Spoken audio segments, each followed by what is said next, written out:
Good afternoon. तो statistics का हम लोग शुरू कर रहे हैं फास्ट ट्रैक बेसिस पे। जैसे मैंने आपको बताया कि थोड़ी सी स्पीड रहेगी, कंटेंट 100% आपका कवर होगा, ऐसा नहीं होगा कि कुछ छोड़ा जाएगा। लिखने वाला मटेरियल आप अपने लेवल पर मैनेज कर लेना। मतलब ये है कि जो एक्स्ट्रा लिखाऊंगा वो आप साथ साथ फोटो खींच के लिख लेना। मैं उसका ज़्यादा टाइम नहीं दे पाऊंगा क्योंकि टाइम हमारे पास कम है, ठीक है। और जो नोट्स हैं वो तो आपको प्रिंटेड ऑलरेडी मिलेंगे ही। कुछ एक्स्ट्रा लिखाने वाला होगा तो मैं बोल दूंगा कि आप उसकी फोटो खींच लीजिए। चलिए, स्टैटिस्टिक्स में सबसे पहले हमें ये समझना जरूरी है कि हम स्टैट्स को क्यों पढ़ रहे हैं एंड ये इकोनॉमिक्स से कैसे जुड़ा हुआ है। तो अभी हम पहले ये डिस्कस करेंगे कि हाउ इकोनॉमिक्स और स्टैटिस्टिक्स आर रिलेटेड, कैसे जुड़े हुए हैं आपस में। आपने सुना होगा इकोनॉमिक्स में बारे में, तो हम बहुत सोचते हैं कि इकोनॉमिक प्रॉब्लम्स होती हैं उनको सॉल्व करते हैं और देश इकोनॉमिक्स की वजह से तरक्की करता है। स्टैट्स बहुत इंपॉर्टेंट रोल प्ले करता है इकोनॉमिक्स में। क्या रोल प्ले करता है देखिए, तो मैंने यहां डिफरेंस दिया हुआ है स्टैटिस्टिक्स एंड इकोनॉमिक्स में। पहला है कि इकोनॉमिक्स में हम लोग प्रॉब्लम्स को आइडेंटिफाई करते हैं, आइडेंटिफिकेशन ऑफ प्रॉब्लम्स, कि प्रॉब्लम्स कितनी है, किस चीज की है। अनएम्प्लॉयमेंट है, पॉवर्टी है, अंडर प्रोडक्शन हो रहा है, वेस्टेज हो रही है रिसोर्सेज की, ये इकोनॉमिक प्रॉब्लम्स हैं। लेकिन एग्जैक्टनेस उस प्रॉब्लम में कितनी है, क्वांटिफिकेशन कितनी है, वो हमें स्टैट से ही पता चलेगा कि प्रॉब्लम कितनी गहरी है। हम बच्चे को बोलते हैं कि बच्चा बहुत इंटेलिजेंट है, जब तक नंबर्स में नहीं पता चलेगा, ये नहीं पता चलेगा कितना इंटेलिजेंट है। इंटेलिजेंट और 90% वाला भी और 99% वाला भी और 80% वाला भी कंसिडर्ड इंटेलिजेंट ही होता है। लेकिन नंबर क्वांटिफाई कर देते हैं प्रॉब्लम को। मतलब अगर अगर आप अच्छी बात कर रहे हो तो उसको भी साबित करने के लिए नंबर्स की जरूरत है, और अगर आप बात कर रहे हो तो प्रॉब्लम्स को भी बताने के लिए नंबर्स की ही जरूरत है। तो आप समझिए इकोनॉमिक्स को नंबर स्टैट सप्लाई करता है। तो अगर इकोनॉमिक्स में कहा जाता है कि प्रॉब्लम्स है, जैसे बोलते हैं ना कि जीडीपी है वो गिर गई, कि गिर गई है ना। स्टैटिस्टिक्स इंफॉर्मेशन सप्लाई कर रहा है, उसको ना चली गई। अगर स्टैटिस्टिक्स ना हो, इकोनॉमिक्स को कैसे पता कि प्रॉब्लम, वो आपको मालूम है कि प्रॉब्लम्स को ठीक करने के लिए मेजर्स लिए जाते हैं, फिस्कल पॉलिसीज होती हैं, ये तो मालूम है ना। फिस्कल पॉलिसीज होती है, मॉनेटरी पॉलिसीज होती हैं। तो वो जो फिस्कल और मॉनेटरी पॉलिसीज हैं उनका रिजल्ट क्या रहा, कितनी इंप्रूवमेंट उनकी वजह से आई, वो भी अगेन डाटा कलेक्शन से ही पता चलेगा, जो कि स्टैट सप्लाई करेगा। तो इंपॉर्टेंट पार्ट है। हम उसको इस स्टैट्स को ना हम इंपॉर्टेंट मानते नहीं है, हमें लगता है कि नंबर नहीं है, कैलकुलेशंस करनी है, लेकिन ये बहुत इंपॉर्टेंट इंफॉर्मेशन आपको सप्लाई करेगा। अगर यहां पर गलती होगी ना, ये कैलकुलेशन में, नंबर कलेक्शन में गलती होगी, तो सारे इकोनॉमिक्स की गेम बिगड़ेगी, ना को सही तरीके से प्रॉब्लम आइडेंटिफाई होगी और ना ही उसका इलाज मिलेगा। इसलिए स्टैट्स को सीरियसली पढ़ना बड़ा जरूरी है। ये मैं आपको इसलिए बता रहा हूं, पता हो कि कितना इंपॉर्टेंट सब्जेक्ट है। शायद हम कॉमर्स मैथमेटिक्स किसी लेवल पे मैं कह सकता हूं कि हमें ट्रिग्नोमेट्री की जरूरत नहीं है ना। बीइंग ए स्टूडेंट हमें ट्रिग्नोमेट्री नहीं जाननी है, ज्योमेट्री हमें नहीं जाननी है, हमारे किसी काम की है, हमारे लिए काम की नहीं है। बीइंग ए कॉमर्स स्टूडेंट हमें नहीं मतलब उस चीज से, लेकिन स्टैट्स हमारे लिए बहुत इंपॉर्टेंट, साबित करने के लिए डाटा चाहिए होता है। इवन आपकी स्कूल की परफॉर्मेंस भी तो डाटा कलेक्शन से ही पता चलता है, रिपोर्ट कार्ड में डाटा ही तो होता है, ठीक है। वही तो कलेक्शन है, पेपर से वो डाटा कलेक्ट होता है और उसी से आपका पता चलता है कि आपने कैसा परफॉर्म किया है। तो वही काम यहां पर इकोनॉमिक्स परफॉर्मेंस इंफॉर्मेशन देता है, उससे पता चलती है। क्लियर। अब स्टैटिस्टिक्स को इवन मैं इसका एक और एग्जांपल देता हूं कि बीमार हो और आपको क्या पता चलेगा कि आप में किस चीज की प्रॉब्लम है। जब आप लैब में जाओगे, टेस्ट करेगा, उसकी टेस्ट रिजल्ट्स आएंगे, फिगर्स आएंगी, कुछ फिगर्स, और फिगर से पता चलेगा कि प्रॉब्लम कितनी गहरी है। फिर डॉक्टर भी दवाई अकॉर्डिंगली देगा। तो अगर मान लीजिए लैब की रिपोर्ट्स ही गलत आ जाए, आपकी ब्लड टेस्ट की जो रिपोर्ट्स है वही गलत हो, तो सही मिलेगा नहीं मिलेगा। सेम काम स्टैट्स और इकोनॉमिक्स का होता है। क्लियर है? आइए स्टैटिस्टिक्स को डिफाइन करते हैं। हिस्ट्री ऑफ स्टैटिस्टिक्स ये बाद में देखेंगे, पहले इसकी डेफिनेशन की बात करते हैं। किसी भी चीज को ना कई तरीकों से डिफाइन किया जा सकता होता है। स्टैट्स को दो तरीके से डिफाइन किया जाता है, एक सिंगुलर सेंस में, एक प्लूरल सेंस में। प्लूरल सेंस में स्टैट्स की जो डेफिनेशन है ना वो फीचर्स है, कि किसी भी चीज को डिफाइन करने के लिए उसके फीचर्स को डिफाइन कर दो। सबसे बेस्ट तरीका यही होता है डिफाइन करने का। If you want to define thing तो डिफाइन द फीचर। आप अगर फीचर को डिफाइन करोगे कलेक्टिवली वो चीज बन जाएगी जिसको आप बोलना चाहते हो, जिसके बारे में बात करना चाहते हो। और दूसरा तरीका होता है कि आप उसके काम को डिफाइन कर दो कि वो काम कैसे करता है। तो स्टैट्स दोनों तरीकों से डिफाइन होता है। सिंगुलर सेंस में हम उसके काम की बात करते हैं कि स्टैट्स काम कैसे करता है, और प्लूरल सेंस में हम उसके फीचर्स की बात करते हैं कि किसको स्टैट्स बोला जाएगा, कौन कौन सी चीजें एक डाटा में कौन कौन सी चीजें होनी चाहिए कि वो स्टैट्स कहलाए। जैसे हर चमकती चीज सोना नहीं ना होती, तो हर डाटा स्टैट्स नहीं होता। तो उस डाटे में, उस इंफॉर्मेशन में, ये तो क्लियर है स्टैटिस्टिक्स मतलब इंफॉर्मेशन, उस इंफॉर्मेशन में कौन सी चीजें प्रेजेंट होनी चाहिए कि वो स्टैट्स बन जाए, वो आपकी प्लूरल की डेफिनेशन डिसाइड करती है। तो ये पहले प्लूरल सेंस की डेफिनेशन पढ़ते हैं कि स्टैटिस्टिक्स में कौन कौन से फीचर होने चाहिए। Aggregate of facts. पहला, एग्रीगेट ऑफ फैक्ट्स का मतलब होता है कि जो आपने डाटा कलेक्ट किया ना वो कई जानों का होना चाहिए। एक बंदे का data collection is not statistics. Suppose करो इन भाई साहब की हम लोग इंफॉर्मेशन ले लेते हैं, डाटा कलेक्ट कर लिया, हाइट वेट सब, एज वगैरह ले ली, मार्क्स कितने लिए वगैरह वगैरह सब ले लिया। अब इनकी information is not a statistics, क्योंकि ये अकेले की इंफॉर्मेशन है। जब तक एग्रीगेट नहीं होगा, एक से ज्यादा लोगों की जानकारी नहीं होगी। एक से ज्यादा की जानकारी इसलिए इंपॉर्टेंट है क्योंकि कंपैरिजन तभी होगा ना। जब तक कंपेयर नहीं कर पाओगे तब तक स्टैट्स नहीं बनेगा। तो डाटा ऐसा होना चाहिए जो कंपेरेबल हो, और कंपेरेबल तभी होगा जब वो एग्रीगेट में होगा। तो फैक्ट्स मतलब जो भी जानकारी वो एग्रीगेट में होनी चाहिए। सिंगल बंदे की जानकारी यहां पर स्टैट्स का पार्ट नहीं है, वो सिर्फ नंबर्स हो जाएंगे। क्लियर है? Next, affected by multiplicity of causes, ये बाद में देखते हैं। ठीक है, आगे चलते हैं। न्यूमेरिकली एक्सप्रेस, डाटा वही डाटा जो नंबर में एक्सप्रेस हो। स्टैट्स नंबर को स्टडी करता है। स्टैट्स में हम क्वांटिटेटिव डाटा और क्वालिटेटिव डाटा दोनों स्टडी कर लेते हैं।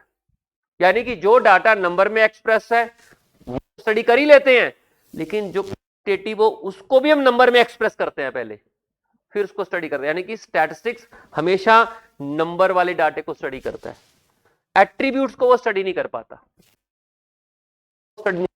जिस नंबर में एक्सप्रेस नहीं कर सकते उसको वो स्टडी नहीं करेगा। कैलकुलेशंस है, मैथमेटिक्स के फॉर्मूले हैं, नंबर्स के ही होंगे, लेकिन क्वालिटीज को हम नंबर दे सकते हैं। से कोई सवाल पूछे कि क्या स्टैट्स में क्वांटिटेटिव और क्वालिटेटिव डाटा दोनों स्टडी किया जाता है, तो आंसर यस आना चाहिए। क्योंकि क्वांटिटेटिव डाटा मतलब समझते हो, ऐसा डाटा, ऐसी इंफॉर्मेशन जो नंबर में एक्सप्रेस हो, हाइट वेट वगैरह, मार्क्स वगैरह, इनकम वगैरह, पॉपुलेशन, ये नंबर में एक्सप्रेस है। लेकिन कुछ चीजें ऐसी होती हैं जो नंबर में एक्सप्रेस नहीं होती, क्वालिटीज होती हैं। Honesty is a quality, kindness quality है, खूबसूरती क्वालिटी, ये क्वालिटीज है, इनको एट्रीब्यूट्स बोलते हैं। क्या स्टैटिस्टिक्स में एट्रीब्यूट्स को स्टडी किया जाता है? बिल्कुल किया जा सकता है, अगर हम उस क्वालिटीज को नंबर में एक्सप्रेस कर दें। तो पहले हम क्या करते हैं, उसको नंबर में एक्सप्रेस करते हैं। रैंक कोरिलेशन सुना होगा, वो यही होता है। वो पहले रैंकिंग को नंबर में एक्सप्रेस करते हैं, देन उसकी कैलकुलेशन लेते हैं। तो डाटा वही काम का, स्टैट्स उसी चीज को स्टडी करेगा जो नंबर में एक्सप्रेस होगा, न्यूमेरिकली एक्सप्रेस, चाहे वो क्वांटिटेटिव हो चाहे वो क्वालिटेटिव हो। अगर क्वालिटेटिव है तो नंबर में एक्सप्रेस करना पड़ेगा, तभी स्टैट्स के काम का, नहीं तो नहीं। यानी जो डाटा नंबर में एक्सप्रेस है वो स्टैट्स है। तीसरा, सिस्टमैटिक मैनर से कलेक्ट किया होना चाहिए। जो बीच में छोड़ रहा हूं मैं बाद में करूंगा, वो डाटा सिस्टमैटिक होना चाहिए। White systematic manner. देखिए आप रफली कोई भी डाटा, हम कोई भी डाटा जब हम कलेक्शन करेंगे ना, उससे नीचे वाला देखो, प्री डिटरमिन्ड पर्पस, किसी पर्पस के लिए करेंगे। मतलब whenever you go somewhere to collect data, तो आप रैंडमली ऐसे नहीं, मौज में नहीं data collect, you must be having some reasons ये डाटा कलेक्शन क्यों कर रहे हो। प्री डिटर्मिन्ड पर्पस होना चाहिए डाटा कलेक्शन करने का। अब जब प्री डिटर्मिन्ड पर्पस, आपका जैसे प्री डिटर्मिन्ड पर्पस, आप हमारे पास आए हो क्योंकि आप में फाउंडेशन करना है, तो there is a predefined purpose. और जब प्री डिफाइंड पर्पस होता है ना, तो हमारी तैयारी भी सिस्टमेटिक वे से होनी चाहिए, तभी क्लियर होगा। क्लियर है ना। अगर हमारा पर्पस प्री डिफाइंड है, पहले से हमें मालूम है कि हमें क्यों करना है ये। स्टैटिस्टिक्स में जो इंफॉर्मेशन होती है ना, स्टैटिस्टिक्स का सबसे पहला स्टेप होता है data collection. It's not easy thing. Data collect करना आसान नहीं है, आपको डोर टू डोर जाना पड़ेगा, इन्फॉर्मेशन निकालनी पड़ेगी, तो सीधी सीधी मिल जाएगी, कुछ निकालनी पड़ेगी, तो शौकिया नहीं होगा, वो मकसद से किया। और जब कोई मकसद से की जाती है ना, तो उसके देखा होता है। जैसे आपका मई में एग्जाम है, मई में जब एग्जाम है तो आपको मालूम है कि आपका पर्पस, अगर आप सिस्टमैटिकली ढंग से स्टडी नहीं करोगे तो आपका सिलेबस ही कंप्लीट नहीं होगा। सिमिलरली स्टैट्स में जो डाटा कलेक्शन होती है ना, एक तो वो किसी पर्पस के लिए होनी चाहिए, पर्पस डिफाइंड होना चाहिए। और जब वो पर्पस डिफाइंड होता है ना, तो उसको कलेक्शन करने का एक सिस्टम बनाना पड़ेगा, क्वेश्चनर्स बनाने पड़ेंगे, एक प्लानिंग करनी पड़ेगी। और जो रैंडमली डाटा कलेक्ट किया जाता है, दैट इज नॉट स्टैट्स। हालांकि वो एग्रीगेट तो होगा, नंबर में भी एक्सप्रेस होगा, लेकिन वो स्टैट्स नहीं है। उसका करोगे क्या? There must be some reasons क्यों कर रहे हो, कोई कंक्लूजन ड्रॉ करोगे ना। तो जब बिना किसी रीजन के आप करोगे तो वो स्टैट्स नहीं है फिर। तो प्री डिफाइंड पर्पस होना चाहिए, ठीक है। हमें एडवांस में पता होना चाहिए कि हम उस डाटा की कलेक्शन क्यों कर रहे हैं, और वो डाटा सिस्टमैटिक मैनर से इकट्ठा होना चाहिए। अगर आप अनसिस्टमैटिक, मान लीजिए आपसे ही मैंने इंफॉर्मेशन लेनी है, तो मेरे मन में एडवांस में होना चाहिए कि मैंने कौन से क्वेश्चन पूछने हैं। अगर मान लीजिए इन भाई साहब से मैं कुछ अलग क्वेश्चन पूछ लूं, इनसे मैं कुछ और पूछ लूं, इनसे मैं कुछ और पूछ लूं, और इनसे कुछ और पूछ लूं, तो वो जब डाटा तो आ गया, लेकिन किस मकसद का, कंपैरिजन ही नहीं कर पाऊंगा। सबसे मैंने अलग अलग सवाल पूछ लिए, तैयारी नहीं की मैंने, तो कंक्लूजन ड्रॉ नहीं कर पाऊंगा। इसलिए प्री डिफाइंड पर्पस होना चाहिए, और वो कलेक्शन भी सिस्टमैटिक मैनर से होनी चाहिए। और जो डाटा है ना, डाटा वो कंपेरेबल होना चाहिए। जो आप एग्रीगेट इकट्ठा कर रहे हो ना, ठीक है, बेस सेम लगा लो, या किसी ना किसी तरीके से रिलेटेड होना चाहिए। In placed in relation to each other का मतलब रिलेटेड डाटा। अब मान लीजिए एक इंफॉर्मेशन मैं आपकी ले रहा हूं, और एक इंफॉर्मेशन किसी और कंट्री के लोगों की इकट्ठी कर रहा हूं। उनका एग्जामिनेशन पैटर्न अलग है, आपका एग्जामिनेशन पैटर्न अलग है, तो मैं उनको एक दूसरे के साथ कंपेयर ही नहीं कर पाऊंगा। और जब आप उनके साथ एक दूसरे के साथ कंपेयर नहीं ना कर पाओगे, तो ऐसे केस में आप डिसीजन नहीं ले पाओगे। तो कंपेरिजन होना चाहिए, कंपेरेबल होना चाहिए, उसी को बोला गया placed in relation to each other. कि डाटा वो होना चाहिए कि जो आप कंपैरिजन करके एनालाइज कर लो उसको। क्लियर। उसके बाद उसमें कैलकुलेशन में रीजनेबल डिग्री ऑफ एक्यूरेसी होती है। तुक्के देखो, स्टैट्स में ना, stats is not science, stats science नहीं है। साइंस में जब डाटा कलेक्शन होता है ना, वो नेचर का होता है, और नेचर में एक्यूरेसी होती है। नेचर में एक्यूरेसी होती है, उसमें जो इंफॉर्मेशन मिलती है ना साइंस में, बहुत एक्यूरेट होता है, वो पॉइंट्स में भी एक्यूरेट होता है। लेकिन जब आप किसी ह्यूमन के बारे में डाटा कलेक्ट करते हो ना, तो उसमें आप 100% सही जानकारी नहीं ले सकते, पॉसिबल ही नहीं है। उसमें आपको एक्यूरेसी चाहिए, बट रीजनेबल चाहिए। बहुत ज्यादा एक्यूरेसी चाहिए की जरूरत नहीं है। जब आप डॉक्टर के पास अपना टेस्ट कराने जाते हो, तो वहां पर हम ये इंश्योर करते हैं कि हमारे ब्लड के जो टेस्ट है वो एक्यूरेट होने चाहिए। वहां डिग्री ऑफ एक्यूरेसी बहुत ज्यादा होनी चाहिए, क्योंकि वहां पे एक्यूरेसी ना हुई तो डॉक्टर गलत रिजल्ट, दवाइयां डायग्नोस करेगा, दवाइयां दे देगा, और हमारा इलाज गलत हो जाएगा। लेकिन जब आप स्टैट्स की बात करते हो ना, तो इतने इंपॉर्टेंट हमें एक्यूरेसी डिग्री की नहीं चाहिए होती, क्योंकि हम लोग ह्यूमन से स्टडी कर रहे हैं, और ह्यूमन फ्लक्चुएट करता रहता है। आज आप मुझे कुछ और बोल रहे हो सकता है कल कुछ और बोलोगे। स्टैट्स में ह्यूमन से रिलेटेड ही डाटा इकट्ठा किया जाता है, क्योंकि economics is always related to humans, ठीक है। तो इसलिए यहां पर हमें एक्यूरेसी चाहिए, लेकिन हाई डिग्री की नहीं चाहिए, रीजनेबल चाहिए, ठीक है। और इसलिए कई बार हम लोग डाटा को एस्टिमेट भी कर लेते हैं।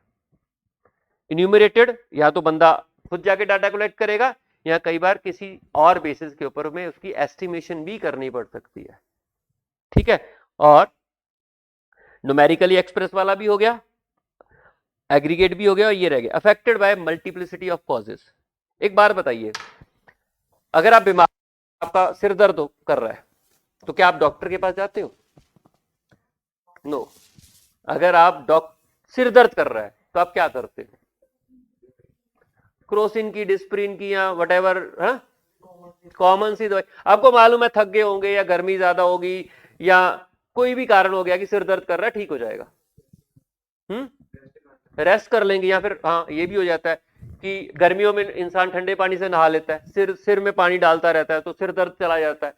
तो क्या हो गया? जिसका नहीं जाता उसको ये हो जाता है कि पता नहीं किस कारण से सिर दर्द है ना, उसको ये लगता है कि पता नहीं कौन कौन से कारण है, तो फिर वो डॉक्टर के पास जाता है to find out the reason, क्योंकि मल्टीपल रीजन हो गए। अगर तो सीरियसली जो आप सोच रहे हो उस वजह से सिर दर्द हो रहा है तो ठीक हो जाएगा, आप दवाई लोगे अकॉर्डिंगली तो आपका सिर दर्द हो गया। लेकिन अगर नहीं हो रहा ठीक, तो उसके मल्टीपल रीजन हो सकते हैं और जो आप एनालाइज नहीं कर पा रहे, उसके लिए आप अपना टेस्ट कराओगे ताकि जानने के लिए भी इतनों रीजन में से कौन सा रीजन है, और फिर डॉक्टर उसके हिसाब से दवाई देगा। यही होता है ना। तो वही चीज है, स्टैट्स की जरूरत तब पड़ती है जब मल्टीपल फैक्टर्स इन्वॉल्व होते हैं। अगर मान लीजिए मैं बोलूं कि हमारा देश गरीब है, कोई एक रीजन थोड़ी ना है, मल्टीपल रीजंस हैं उसके, और वो मल्टीपल रीजंस जानने के लिए डाटा कलेक्शन की जरूरत है। अगर एक ही रीजन होता तो डाटा क्यों कलेक्ट करना, पता है उसका इलाज कर देंगे। इसलिए जो यहां पर जो इंफॉर्मेशन इकट्ठी ना स्टैट्स में, वो affected by multiplicity of causes का मतलब बहुत सारे नंबर ऑफ रीजन से वो इंफॉर्मेशन अफेक्ट होती है। ह्यूमन को क्यों नहीं स्टडी कर पाते हम लोग? क्या आप ह्यूमन को प्रिडिक्ट कर लोगे? क्या आप जान सकते हो? अच्छा छोड़ो किसी और को प्रिडिक्ट करना, क्या आप अपने आप को, आप कल सुबह आपका जो दिनचर्या रहेगा वो कैसा रहेगा, यू कैन डिफाइन? क्यों? मल्टीपल फैक्टर्स है। सुबह मम्मी ने कैसे उठाया, प्यार से उठाया, डांट के उठाया, ठीक है, और पापा ने सुबह आके आपको क्या बोला, that will affect your mood. और फिर आते ही किसकी शक्ल देख ली आपने यहां पर, और टीचर ने आके क्या बोल दिया आपको। नंबर ऑफ फैक्टर्स आपको प्रभावित कर रहे हैं, ठीक है। तो आपको भी नहीं पता कि क्या होने वाला है, क्योंकि सब कुछ आपके मुताबिक नहीं, प्लान नहीं कर सकते। ह्यूमन अपने आप को प्लान नहीं कर पाता एग्जैक्टली, ऑन एन एवरेज कर लेता है, लेकिन एग्जैक्ट वही चीज होगी जो आप सोच रहे हो ऐसा नहीं, क्योंकि मल्टीपल फैक्टर्स आपको प्रभावित कर देंगे। तो स्टैट्स में भी वही डाटा इंपॉर्टेंट होता है, उसी को स्टैट्स बोला जाता है जो मल्टीपल फैक्टर से प्रभावित हो रहा हो। तो जिस डाटे में ये सारी चीजें होंगी ना, 7 पॉइंट हैं, सातों के सातों प्रेजेंट होंगे, वो स्टैटिस्टिक्स होगा। कौन कौन से? पहला एग्रीगेट होना चाहिए, एक बंदे का डाटा, इंफॉर्मेशन न्यूमेरिकल नंबर वाले डाटा, उसमें 7 चीजें होनी चाहिए। पहला वो एग्रीगेट होना चाहिए, एक बंदे की जानकारी ना होनी चाहिए, एक से ज्यादा बंदों की होनी चाहिए, और वो नंबर मल्टीपल रीजन से प्रभावित हो रहे हो, ठीक है। न्यूमेरिकली वो तो मैंने बोली थी नंबर में होना चाहिए। उसके बाद वो एन्यूमरेटेड का मतलब आप उसे कलेक्ट कर रहे हो या उसमें अंदाजा भी चल जाता है, बट उसकी एक्यूरेसी जो है वो रीजनेबल होनी चाहिए। ऐसा नहीं कि सारे झूठ है। आपको 100% एक्यूरेसी नहीं चाहिए स्टैट्स में, क्योंकि जितनी ज्यादा आप एक्यूरेसी करोगे उतने एफर्ट्स लगेंगे, उतनी कॉस्ट बढ़ेगी, ठीक है। और आपका जो डाटा है प्री डिफाइंड पर्पस के लिए होना चाहिए, और एक उसकी जो कलेक्शन है वो सिस्टमेटिक मैनर से की हो, और वो जो डाटा आप कलेक्ट कर रहे हो ना वो आइसोलेटेड नहीं होना चाहिए, वो कंपेरेबल होना चाहिए, वो एक दूसरे के साथ कंपेयर करने किया जा सके ऐसा डाटा होना चाहिए। क्लियर है? तो ये सारे फीचर्स, 7 पॉइंट है ना, 1 2 3 4 5 6 7 8 है, सॉरी 8 पॉइंट्स है, और अगर 8 पॉइंट्स प्रेजेंट होंगे तो वो स्टैट्स बन जाएगा as per plural sense. Features हैं ये। अब आती है कि सिंगुलर सेंस में स्टैट्स की डेफिनेशन क्या है। सिंगुलर सेंस में स्टैट्स ये बताता है कि स्टैट्स काम कैसे करता है, ठीक है। एक में उसके फीचर बता दिए गए, उसकी वर्किंग बता दी गई। सिंगुलर सेंस की डेफिनेशन में हम स्टैट्स की वर्किंग के बारे में बात करेंगे। वर्किंग में क्या आएगा? सबसे पहला कलेक्शन ऑफ डाटा, ठीक है। कलेक्शन ऑफ डाटा, इसमें पहला स्टेप पता है कि वर्किंग में डाटा सबसे पहला कलेक्शन करता है, फिर उसकी ऑर्गेनाइजेशन की जाती है, फिर उसकी प्रेजेंटेशन होती है डाटे की, फिर उसका एनालिसिस होता है, फिर उसकी इंटरप्रिटेशन होती है। तो this is the working of statistics, ऐसे काम करता है।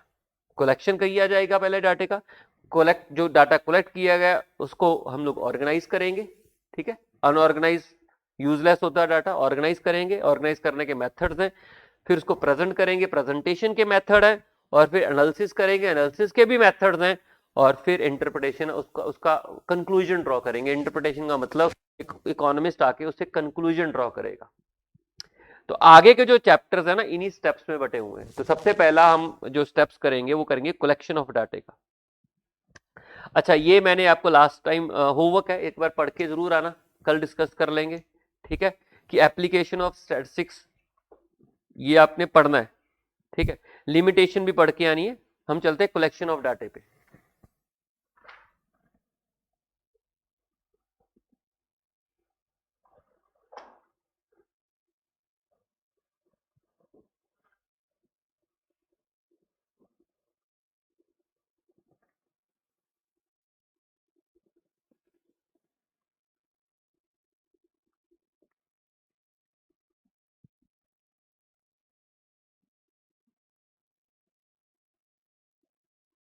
कलेक्शन ऑफ डाटा, सबसे पहले डाटे को कलेक्ट करना है, ये सबसे पहला स्टेप होता है।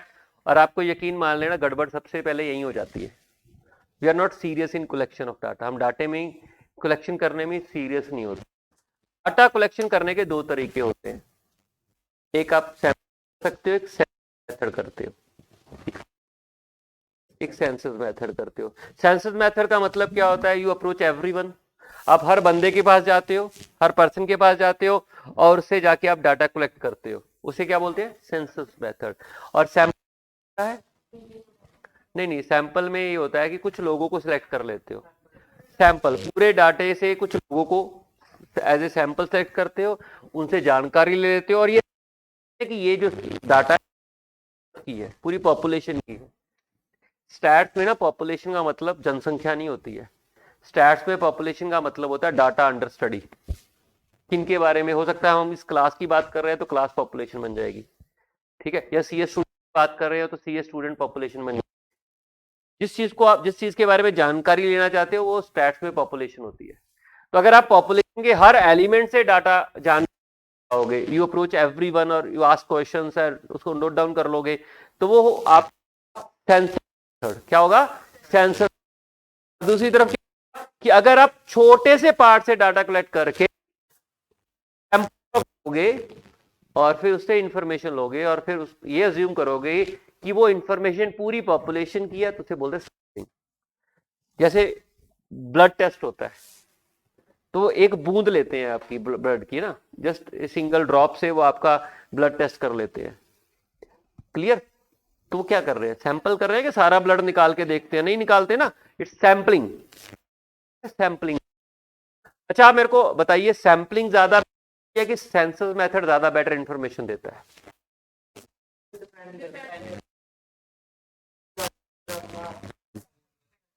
सैंपलिंग ऑलवेज बेटर रहती है, सेंसस बेटर नहीं रहता। सैंपलिंग बेटर रहती है। आपको तो क्यों फालतू बोल रहे हो? सैंपलिंग कैसे बेटर रहेगी? देखिए, इंफॉर्मेशन कलेक्ट करना जरूर इंपॉर्टेंट नहीं होता, सही इंफॉर्मेशन कलेक्ट करना इंपॉर्टेंट होता। समझ रहे हो, दोनों में अंतर है। इंफॉर्मेशन आप सबके पास गए, सबसे जानकारी ले आए, अगले ने झूठ बोल दिया और आपको पता भी नहीं चला। डाटा तो ले आए आप सबसे, पर झूठी थी, सही इंफॉर्मेशन ही नहीं थी। सेंसस मेथड में ये प्रॉब्लम होती है, एक्सपर्ट नहीं होते सेंसस में कोई भी बंदा। अब सेंसस में तो आपको हर एक के पास अप्रोच कर, तो you can't afford expert people everywhere. तो आप क्वेश्चनर देते हो और बोलते हो कि पर्सन के पास जाओ और क्वेश्चन पूछो, और जैसा वो बोलता जाएगा आप नोट करके आओगे। अगले ने झूठ बोल दिया, नोट कर लिया। नोट, आप इंफॉर्मेशन लेके आए हो लेकिन 90% झूठी है, वो कौन सही जानकारी देता है? इसलिए कि हर एक के पास जाते हैं बट उस डाटे की एक्यूरेसी नहीं होती है। लेकिन सैंपलिंग में क्या होते हैं? प्रोफेशनल्स होते हैं। सैंपलिंग में क्या होता है? एक्सपर्ट्स होते हैं। वो छोटी से डाटे से, छोटे से लोगों का डाटा लेते हैं। डिपेंड करता है सैंपल का साइज कितना बड़ा होगा। होमोजीनियस है तो छोटा सैंपल चलेगा, अगर पॉपुलेशन हेट्रोजीनियस समझते हो, डिफरेंट है ना, डिफरेंट है, तो साइज है वो बड़ा ले लेंगे, सैंपल का साइज बड़ा लेंगे। वहां पे कर भी निकाल लेंगे जो आपने बताई नहीं, ठीक है। एक्सपर्ट आपके देखने के नजरिए से समझ बोल रहे हो, एक्यूरेट जानकारी लेके आएंगे, चाहे छोटे डाटे आएंगे लेकिन लेके एक्यूरेट आएंगे। तो सैंपलिंग के जो रिजल्ट होते हैं वो ज्यादा रिलायबल होंगे। आपने देखा नहीं होते सर्वे होते, जब जब इलेक्शन के रिजल्ट आ रहे हो तो सैंपलिंग ही करते हैं वो लोग, है ना। वो क्या छोटे से लोगों से जानकारी, कुछ हजार लोगों से जानकारी लेके प्रिडिक्ट कर देते हैं कि ये रिजल्ट होने वाला है, और आसपास बहुत ज्यादा ड्रास्टिक कभी कभार आए तो आए, नहीं तो ज्यादातर क्या होता है कि जो इन्होंने रिजल्ट्स प्रिडिक्ट किए होते हैं पहले से ही लोगों से जान, तो वो जो सैंपलिंग करते हैं कुछ लोगों से, कुछ हजार लोगों से जानकारी लेके कई करोड़ लोगों के बारे में वो बता देते हैं कि किसने किसको वोट किया और कितने लोगों को कितनी सीटें मिलेंगी, और बहुत एक्यूरेसी होती है उससे, क्योंकि वो और आप बताओ, किसी से आप पूछो ना कि भाई तूने किसको वोट दिया है, कोई बताता नहीं है, लेकिन ये जानकारी लगाते हैं क्योंकि सिचुएशन से जानकारी मिलती है। जरूरी नहीं होता कि शब्दों से सच पता चले, इन्वायरमेंट में सच होता है, शब्दों में तो झूठ मिलेगा आपको। आप किसी को बताओगे भाई मैं बीजेपी वाला हूं, मैंने भाई साहब से पूछा कि किसको, तो ये बंदा देख के बोलेगा बीजेपी को, कांग्रेस वाला मिल गया तो कांग्रेस कर दी, फिर अकालियों को कर दी, जिसको भी जो जिसने पूछा उसका बोल दिया। आसपास देखेगा कौन कौन खड़े हैं उसके मुताबिक उसको वोट किसने देखा, लेकिन ये लोग सही जानकारी लेके आते हैं, और मे भी पूछ, मे भी इन्वायरमेंट करते होंगे।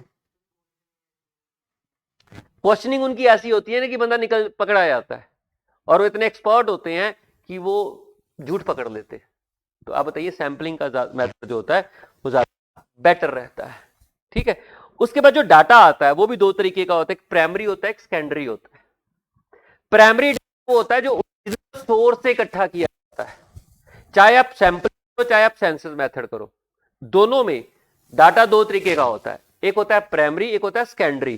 प्राइमरी डाटा वो होता है जो आप खुद कलेक्ट करते हो, चाहे सैंपलिंग करके करते हो चाहे सेंसस मेथड से करते हो, कलेक्ट करते हो, खुद जाते हो डाटा कलेक्ट करने। और अगर आप सेकेंडरी डाटा करते हो तो उसमें क्या होता है, किसी का कलेक्ट किया गया डाटा हम अपने पर्पस के लिए यूज कर लेते हैं। सेकेंडरी मेथड्स में हम लोग, किसी ऑर्गेनाइजेशन ने किया, गवर्नमेंट ऑर्गेनाइजेशन ने किया, या किसी मैगजीन वालों ने डाटा कलेक्ट किया, किसी रिसर्च स्कॉलर ने डाटा कलेक्ट किया। जैसे हम लोग प्रोजेक्ट बनाते हैं, तो आप लोग कुछ नहीं करते, आपने बनी बनाई नेट पे सर्च मारते, गूगल पे वो फाइल से निकालते हो, उसमें हेरा फेरी सी करते हो, और चलो जी नाम, कई बार तो नाम ही बदलते हो और जमा कर देते हो। आपने देखा होगा प्लस टू में रेशियो एनालिसिस के ऊपर, वो फाइनेंशियल स्टेटमेंट के ऊपर था कि आप सीखो उसको, और हमने क्या किया, किसी पुराने बच्चे की बनी होगी उस कॉपी लेके बना।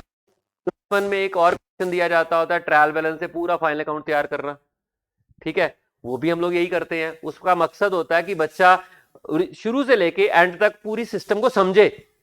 लेकिन हमने क्या किया, हमने किसी का इंफॉर्मेशन ली, उसको थोड़ा बहुत मॉडिफाई किया और सबमिट कर दिया, इसलिए इंप्रूव नहीं होती है। तो मैंने बोला कि कलेक्शन करने वाले दो तरीके का करते हैं, एक वो जो होता है बिल्कुल से इकट्ठा करते हो आप, उसे बोलते हैं प्राइमरी डाटा, और जो आप किसी और से डाटा कलेक्ट, किसी और से पूछते हो, किसी का ऑलरेडी कलेक्ट किया गया डाटा मॉडिफाई करके अपने पर्पस के लिए यूज करते हो, वो क्या है, सेकेंडरी डाटा। तो कलेक्शन ऑफ डाटा क्या है, it is a quantitative information about some practical particular characteristics under consideration. तो उसके बारे में डाटा इकट्ठा करना। Although distinction can be made between qualitative characteristics and quantitative characteristics, so we need to convert qualitative information to quantitative information by providing numeric description. इसका मतलब कि अगर qualitative relating to attribute है, तो first of all we have to convert that into numbers, और फिर number में convert करके हम उस डाटे का इस्तेमाल कर लेंगे।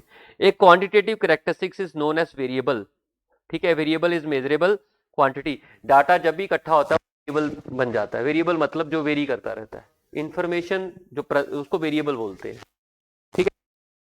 क्वालिटीज और जो चीजें चेंज होती रहती हैं वो होते हैं वेरिएबल्स। क्वांटिटेटिव डाटा वेरिएबल्स होता है क्योंकि उसमें बदलाव आता रहता है, वेरी करता रहता है,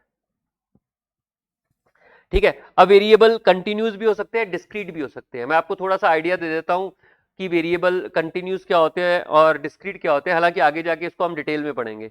देखो वेरिएबल जो होता है ना वो दो तरीके का होता है। वेरिएबल वो जिसमें वेरिएशन आते रहते हैं, आपकी हाइट बदलती रहती है, कौन नो बचपन से लेके अभी तक कितने थे, बदली है ना आपकी हाइट, एक लेवल के बाद कांस्टेंट हो जाती है बट इनिशियली तो बदलती है ना, तो हाइट वेरिएबल है। आपका वेट कांस्टेंट है? वेरी करता है,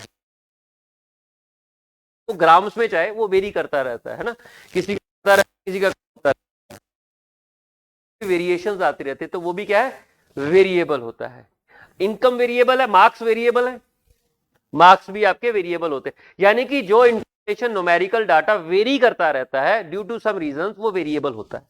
वेरिएबल और स्टैट्स में हम हमेशा वेरिएबल को ही पढ़ते हैं। एट्रीब्यूट्स तो क्वालिटीज है, क्वालिटीज को भी नंबर में एक्सप्रेस करके उसको वेरिएबल बना लेते हैं और फिर वेरिएबल को मेजर कर लेते हैं। अब वेरिएबल दो तरीके का, एक डिस्क्रीट एक कंटिन्यूस। डिस्क्रीट वेरिएबल में जो बदलाव आता है ना वो एक कांस्टेंट स्टेप से आता है, वो मनमर्जी की वैल्यू नहीं लेता। डिस्क्रीट वेरिएबल में जो चेंजेस आते हैं ना वो कांस्टेंट स्टेप से आते हैं। सपोज करो आपके मार्क्स है 15 आएंगे या 16 आएंगे या 15.5 आ जाएंगे, 15.15 थोड़ा, मार्क्स एक वेरिएबल है, उसमें जो चेंज आएगा वो एक कांस्टेंट स्टेप से आएगा। मान लीजिए हाफ मार्क्स का आपका सीबीडी की बात करते हैं 0.25 का होता है ना, तो आपका या तो मतलब 15.25 आएंगे या 15.5 आएंगे या मतलब इस तरीके से पॉइंट स्टेप रहेगा उसमें, लेकिन ये नहीं स्टेप जाएगा। अगर वो चेंज आएगा भी, अगर मान लो क्वेश्चन गलत भी हो गया 0.25 में चेंज आएगा, यानी कि जिसमें कांस्टेंट स्टेप जाए। Number of student in A class 15 है, 15.5 हो सकते, 15.25 हो सकते हैं, 15.25 हो सकते हैं, नहीं हो सकता, आइदर 15 और 16, तो कांस्टेंट है स्टेप एक बच्चा का, ठीक है। लेकिन आपके पापा की कितनी भी हो सकती है, अगर वो बिजनेस कर रहे हैं तो वो कोई भी वैल्यू हो सकती है। तो ऐसा जो कोई भी वैल्यू अटेन कर ले, वेरिएबल, क्योंकि हाइट एग्जैक्ट 6 फुट नहीं होगी और 6 फुट पॉइंट समथिंग भी हो सकती है। अगर आप मिलीग्राम में जाके देखो तो फर्क, कोई वैल्यू अटेन कर सकते हैं। अगर पापा जॉब करते हैं तो इनकम एक वेरिएबल है, वो डिस्क्रीट वेरिएबल है, क्योंकि पापा की सैलरी में कांस्टेंट स्टेप से चेंज आएगा। इंक्रीमेंट होता है, आज पापा को 55,000 हो सकता है अगले साल 56 हो जाए, ठीक है, कांस्टेंट स्टेप चेंज आएगा। तो पापा की सैलरी क्या है, वेरिएबल, डिस्क्रीट वेरिएबल है, वेरिएबल तो है, डिस्क्रीट है। लेकिन आपके पापा अगर बिजनेस करते हैं तो they can get any income, कोई भी वैल्यू को वो अटेन कर सकते हैं, उसे बोलते हैं कंटिन्यूस वेरिएबल। क्लियर है? तो आगे जाके बहुत डिटेल,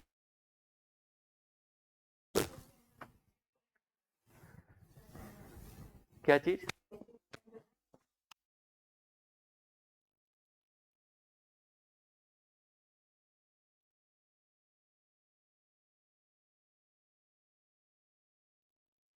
तो 4 मिनट और, ठीक है।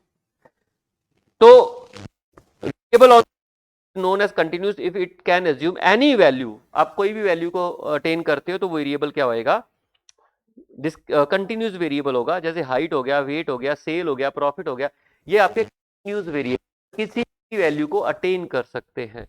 Finally qualitative characteristics is known as attribute, ये मैं आपको बोल चुका हूं। अगर क्वालिटेटिव डाटा है तो हम उसे एट्रीब्यूट बोलते हैं।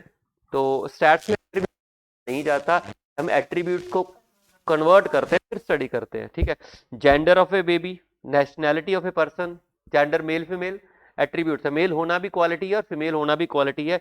नेशनैलिटी चाहे आप पाकिस्तान हो चाहे इंडियन हो, ऑल आर हैविंग क्वालिटीज, हर एक का अपने पॉजिटिव नेगेटिव्स होते हैं, ठीक है। कलर ऑफ फ्लावर्स, ये सब क्या है, एट्रीब्यूट्स है। क्लियर? तो वेरिएबल आपको समझ में आया कि स्टैट्स में हम सिर्फ वेरिएबल को पढ़ेंगे। वेरिएबल दो तरीके का हो गया, एक सॉरी कंटिन्यूस और डिस्क्रीट। अब डाटे को मैंने बोल दिया है तो प्राइमरी डाटा होता है या सेकेंडरी डाटा। प्राइमरी डाटा वो जो आप ओरिजिनली कलेक्ट करते हो, सेकेंडरी डाटा वो किसी का कलेक्ट किया गया डाटा अपने पर्पस के लिए यूज कर लेते हो। Methods of collecting primary data कल की क्लास में पढ़ेंगे। आज इतना ही, थैंक यू सो मच।